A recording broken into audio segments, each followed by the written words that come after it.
వసంత కోకిల వనమంతా పిలుపులా వసంత కోకిల జగమంతా గెలుపులా. Heart stroke వచ్చే ప్రమాదం కూడా ఉంది. ఏంటి, ప్రాణాలకి ప్రమాదమా? అంతగా కనెక్ట్ అయ్యారా? అవునండి, పెద్ద వయసు అవ్వడం వల్ల కొంచెం చాదస్తంగా సెన్సిటివ్గా ఉంటారు. అయితే అలాంటి పర్సన్స్ని ఖచ్చితంగా మీట్ అవ్వాలి. ఇప్పుడు కాదండి, దానికి ఇంకా టైం ఉంది.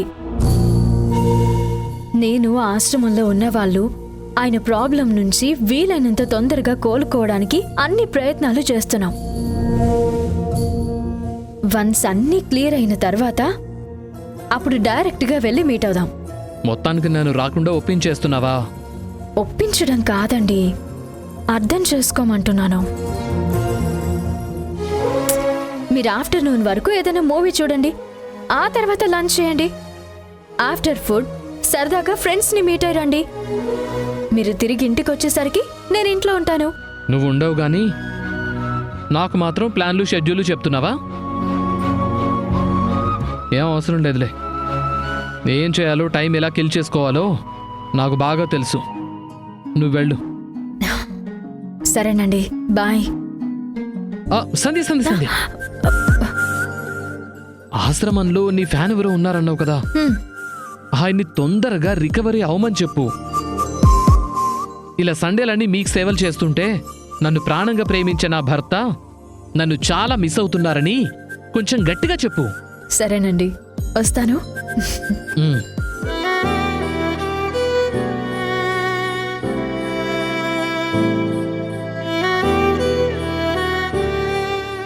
సండే అంటే అందరికీ ఫన్ డే స్టార్ట్ అవుతుంది. నాకేమో ఇప్పుడు బోరింగ్ డే స్టార్ట్ అవుతుంది.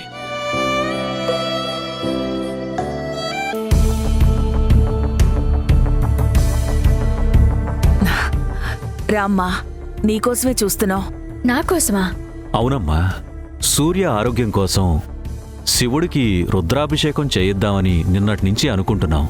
నిన్న కుదరలేదు, అందుకేనమ్మా ఈరోజు వెళ్తున్నాం. సరే, వెళ్ళిరండి. సంధ్య, సూర్యకి జ్యూస్ తీసివమ్మా, వాడు పైన గదిలో ఉన్నాడు. అలాగే అమ్మా. జాగ్రత్త తల్లి. వెళ్ళొస్తావమ్మా. పదండి.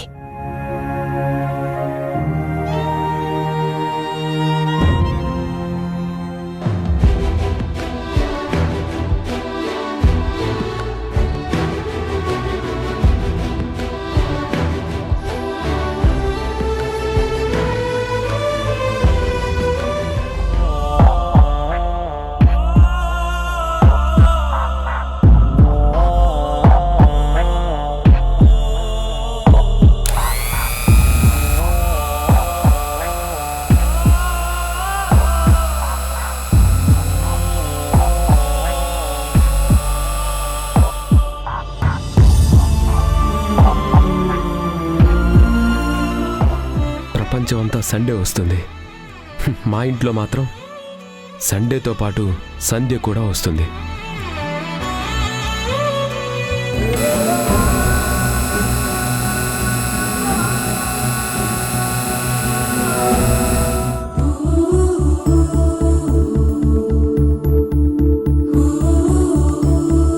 ఏంటో ఈరోజు సంధ్యని చాలా మిస్ అవుతున్నాను. ఒకసారి ఫోన్ చేసి మాట్లాడితే గానీ మనశ్శాంతి ఉండదు.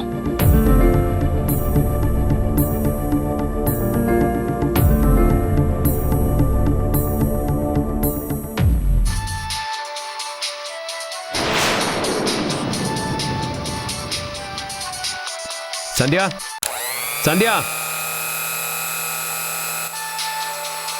సంధ్య.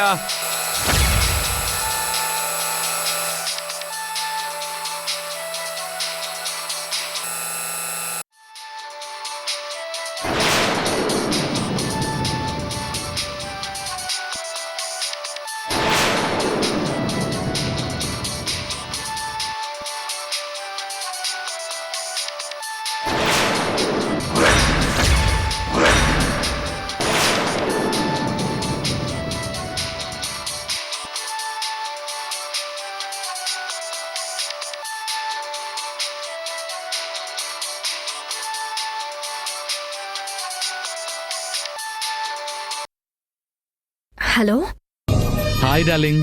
ఎందుకు కాల్ చేశారు? సంధ్య, ఎంత ప్రేమతో కాల్ చేశానో తెలుసా? ఒక్క ప్రశ్నతో మొత్తం నాశనం చేశావు. అది కాదండి, ఏదైనా పనుండి కాల్ చేశారా అని అడుగుతున్నాను. పని కాదు, పిచ్చెక్కిపోతోంది సంధ్య. ఇంట్లో ఉంటే నువ్వే గుర్తొస్తున్నావని ఫ్రెండ్స్ని మీట్ అవుదాం అనుకున్నాను. కానీ ఎవరి పనుల్లో వాళ్ళు బిజీగా ఉన్నారు. అందుకే వేరే ఆప్షన్ లేక సైట్కి వచ్చాను. ఇక్కడికి వచ్చినా ఏ పని పాట లేకపోయేసరికి ఏం చేయాలో ఎవరితో మాట్లాడాలో తెలియక ఇదిగో మళ్ళీ నీకే కాల్ చేశాను. ఈ రీజన్ చాలా మేడం, ఇంకేమైనా చెప్పాలా? చాలు చాలు, చాలా ఎక్కువ చెప్పారు. ఏం చేయను, ఖాళీగా ఉన్నాను కదా. మీరు ఖాళీగా ఉంటే సరిపోతుందా? నా గురించి కూడా ఆలోచించాలి కదా.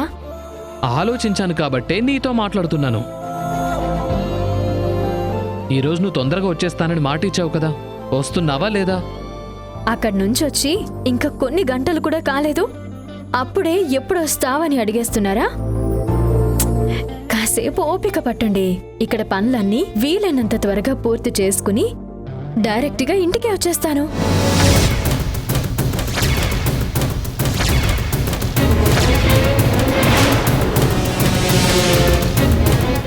అబ్బా, ఏంటండి మీ గోల? రోజు రోజుకి మరీ చిన్నపిల్లల్లా తయారవుతున్నారు. వారంలో ఒక్కరోజే కదా మీకు దూరంగా ఉంటున్నాను, దీనికే ఇంతలా మారం చేయాలా?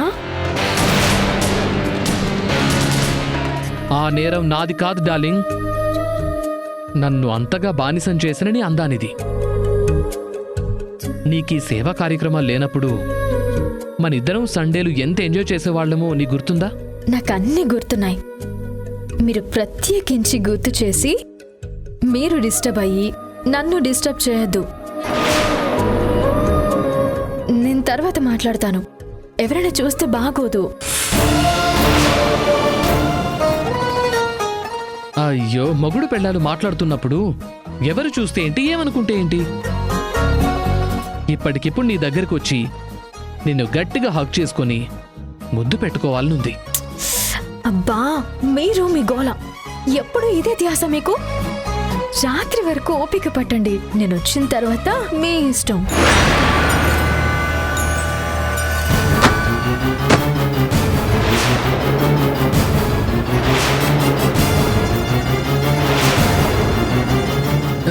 ఏంటి, నా ఇష్టమా?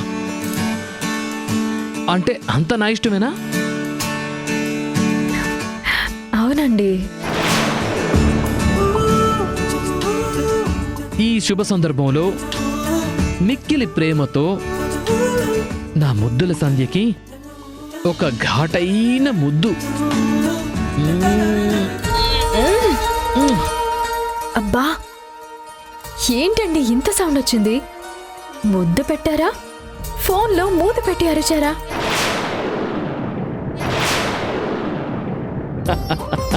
ఓహో, అయితే ఈ ముద్దు నీకు నచ్చలేదన్నమాట. సరే, మళ్ళీ ఇస్తాను. అబ్బబ్బబ్బా, చాలండి. అన్ని ముద్దులు ఇప్పుడే ఎందుకు? కొన్ని రాత్రికి దాచుకోండి.